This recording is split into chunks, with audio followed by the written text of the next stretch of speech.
Guys welcome back to your channel journey to success. मैंने अपने लिए बजट्स के नोट्स बनाए थे, सो आई थॉट कि I would share with you. तो इसमें मैंने सारे इंपॉर्टेंट जितने भी इंपॉर्टेंट पॉइंट्स हैं वो सारे मेंशन किए हुए हैं, जो आपके कोई ना कोई एग्जाम का पार्ट ज़रूर बनेंगे। क्योंकि क्या है कि जो बजट है वो सबसे इंपॉर्टेंट टॉपिक है हमारे जितने भी बैंकिंग के एग्जाम्स आने वाले हैं। तो सबसे पहले आपको पता होना चाहिए कि जो 2022 और 2023 में बजट आया था वो कौन से नंबर का था। वो था 92 नंबर का। 92 नंबर का यूनिट बजट आया था। और ये भी क्वेश्चन बन सकता है कि पेपरलेस बजट कौन से नंबर का था। तो अब वाला सेकंड पेपरलेस बजट था। ठीक है, जो अब वाला बजट है उसमें जीडीपी कितनी साइट की गई है फॉर द फाइनेंशियल ईयर 2023, वो की गई है 11.1%। एक पॉइंट अच्छे से नोट डाउन कर लेना। और सेकंड क्वेश्चन ये बन सकता है कि जो हमारे प्राइम मिनिस्टर हैं या हमारे फाइनेंस मिनिस्टर है, प्राइम मिनिस्टर कौन है, नरेंद्र मोदी जी, और फाइनेंस मिनिस्टर कौन है, निर्मला सीतारमन, उनका कौन से नंबर का बजट है। उनका है 4th नंबर का बजट। जो स्पीच है वो कितने मिनट्स लॉन्ग थी, 91 मिनट्स लॉन्ग थी। और इकोनॉमिक ग्रोथ कितनी बोली गई है फाइनेंशियल ईयर 2022 के लिए, बोली गई है 9.2%। कितनी है, 9.2%। जो हमारी एनुअल फाइनेंशियल स्टेटमेंट्स हैं वो कहाँ पे डिफाइंड है, वो कॉन्स्टिट्यूशन के आर्टिकल 112 में डिफाइंड है। अब ये सबसे इंपॉर्टेंट पार्ट आ जाता है कि टोटल एक्सपेंडिचर कितना है बजट में, 39,44,909 करोड़। आप अप्रॉक्सीमेटली याद कर लेना कि 40 लाख करोड़ हमारा एक्सपेंडिचर है। कितना, अप्रॉक्सीमेट 40 लाख करोड़ याद रख लेना, 39,44,909 करोड़। उसके बाद टोटल रिसीट्स कितनी है, 22,83,713 करोड़।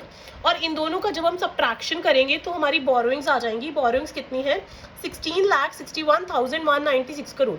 आप इनमें से, मैं खुद पर्सनली क्या करने वाली हूँ, सिर्फ एक्सपेंडिचर और बोरोइंग्स याद करने वाली हूँ। तो इन दोनों का जो सब्ट्रैक्शन है वो मेरे पास रिसीट्स आ जाएंगी, तो वो ऐसे ही कैलकुलेट कर लूँगी अप्रॉक्सीमेटली। आप अप्रॉक्सीमेटली याद रखो, जो एक्सपेंडिचर है वो है 40 लाख करोड़ अप्रॉक्सीमेटली, और जो बोरोइंग्स है वो 1661,196 है। तो जो रिसीट्स हैं वो 22 लाख समथिंग करोड़ बनती हैं। ठीक है, ये अब इंपॉर्टेंट याद रख लेना। एक ही क्वेश्चन बन जाता है इंपॉर्टेंटली कि कितने पैसे ट्रांसफर करे गए हैं स्टेट्स को। स्टेट्स को ट्रांसफर करे गए हैं 1611,781 करोड़, 1611,781 करोड़। ठीक है, उसके बाद ये जो सबसे इंपॉर्टेंट पॉइंट्स हैं ये वाले हैं कि बजट में एस्टिमेट्स क्या है। सबसे पहले आपको पता होना चाहिए, मैंने आपको पहले भी बताया था, रिवेन्यू डेफिसिट। डेफिसिट कब होता है, जब हमारा खर्चा ज़्यादा है और हमारी रिसीट्स कम है। तो रिवेन्यू डेफिसिट कैसे निकलता है, revenue expenditure minus revenue receipts. Physical deficit कैसे निकलता है, जितना भी हमारा टोटल एक्सपेंडिचर है और टोटल रिसीट्स है उन दोनों को सब्ट्रैक्ट करने के बाद हम उसमें एक्सक्लूड कर देते हैं बोरोइंग्स, उससे हमारी आ जाती है फिजिकल डेफिसिट। अब प्राइमरी डेफिसिट कैसे निकलता है, प्राइमरी डेफिसिट निकालने के लिए फिजिकल डेफिसिट तो हम लेते हैं, उसमें हम सब्ट्रैक्ट कर देते हैं जो भी इंटरेस्ट लायबिलिटीज नेट हमारी बन रही है उसको भी सब्ट्रैक्ट कर देते हैं। तो इस बजट एस्टिमेट में फिजिकल डेफिसिट है 6.4%, रिवेन्यू डेफिसिट है 3.8% और प्राइमरी डेफिसिट है 2.8%। अच्छे से याद कर लो, physical deficit 6.4%, revenue deficit 3.8%, primary deficit 2.8%। अब नेक्स्ट क्वेश्चन बनेगा स्कीम्स से, जितने भी स्कीम्स के लिए आउटले की गई है। सबसे पहला क्वेश्चन बनेगा कि किस स्कीम के तहत सबसे ज़्यादा एक्सपेंडिचर किया गया है। तो वो मनरेगा वाली स्कीम है, उसके तहत सबसे ज़्यादा एक्सपेंडिचर किया गया है। कितना एक्सपेंडिचर है, 73,000 करोड़। MGNREGS की मुझे याद है, मनरेगा के लिए लगा लो एक तरह से, सबसे ज़्यादा एक्सपेंडिचर किया गया है 73,000 करोड़ रुपीज़ का। उसके बाद पूछ सकते हैं कि पीएम किसान के लिए कितना आउटले है, 68,000 करोड़। ये दोनों सबसे इंपॉर्टेंट है। जल जीवन मिशन के तहत हर घर जल के लिए कितने का है, 60,000 करोड़ का, और कितने हाउस होल्ड्स के लिए, 3.8 करोड़ हाउस होल्ड्स के लिए। और पीएम आवास योजना के तहत 48,000 करोड़ का किया गया हाउसिंग फॉर ऑल, और कितने हाउस होल्ड्स के लिए, 80 लाख हाउस होल्ड्स के लिए। ये जो चारों है ना, ये सबसे ज़्यादा इंपॉर्टेंट है। सबसे ज़्यादा एक तो ये पूछेगा कि कौन सी स्कीम के लिए सबसे ज़्यादा है, तो मनरेगा के लिए 73,000 करोड़, हाउसिंग फॉर ऑल के लिए 48,000 करोड़ है, और हर घर जल के लिए 60,000 करोड़ रुपीज़ है। ठीक है, अब नेशनल एजुकेशन मिशन के लिए कितना किया गया है, अप्रॉक्स आप याद रख लेना 40,000 करोड़ किया गया है। ठीक है, अब जो हमारा इस बार का बजट है उसका विजन क्या है, उसका विजन है 2047। 2047 क्यों किया गया है सिलेक्ट, क्योंकि जो इंडिया एट द रेट 100 है, हमारा अमृतकाल है, हमारे इंडिया को जो इंडिपेंडेंस मिली है उसके 100 ईयर्स कंप्लीट हो जाएंगे। तो इसका जो विजन है वो है 2047। ये क्वेश्चन भी बन सकता है। और इंडिया एट द रेट 100 को कौन सा काल कंसीडर किया गया है, अमृतकाल।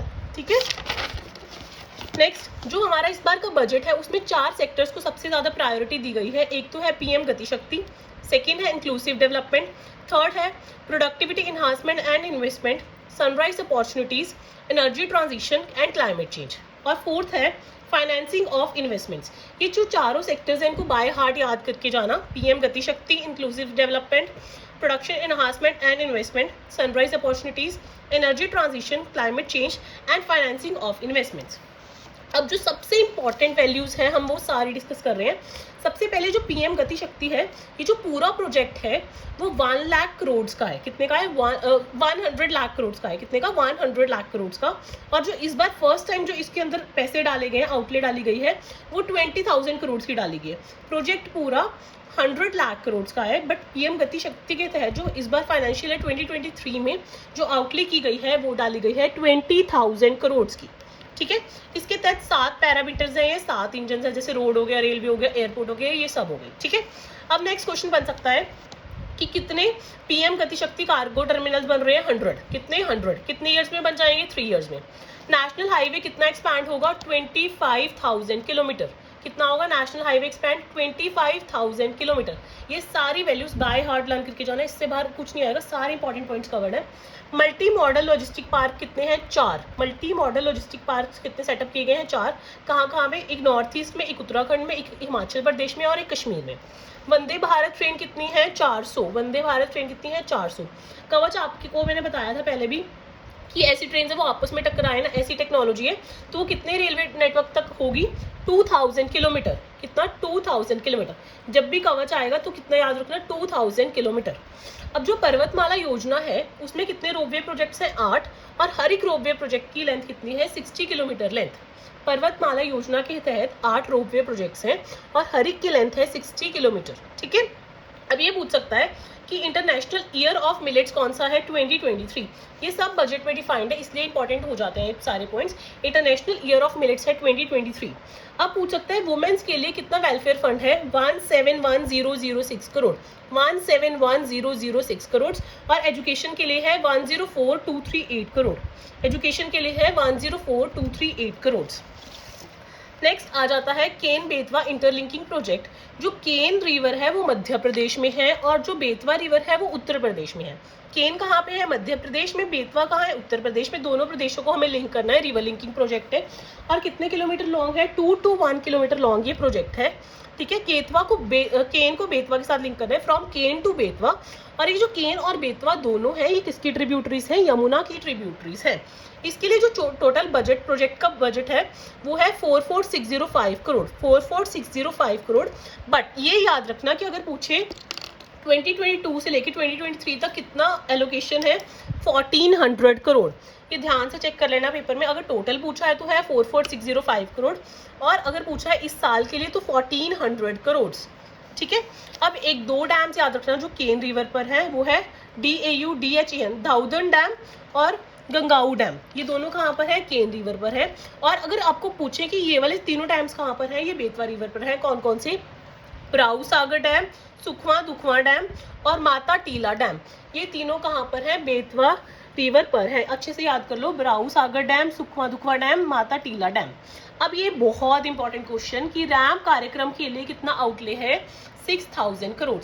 रैम की फुल फॉर्म है raising and accelerating MSME performance.